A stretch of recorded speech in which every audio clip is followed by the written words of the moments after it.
হচ্ছে নাকি? না না ঠিক আছে।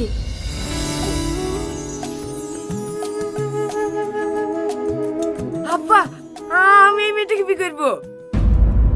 বিয়ে করবে বলে বিয়ে দেবো নাকি? একটা মেয়েকে দেখতে আরেকটা মেয়ের দিকে নজর।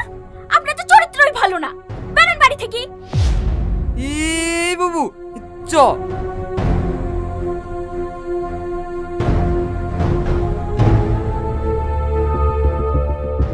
দিল্লি তো আমার মেয়ের পিঠা খাইনি।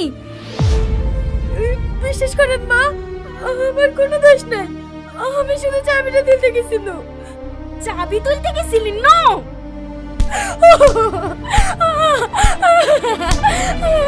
আরো ভালো করে মারো। দাও আসি হবে নাকি? আমাগো কেড়ে দাও।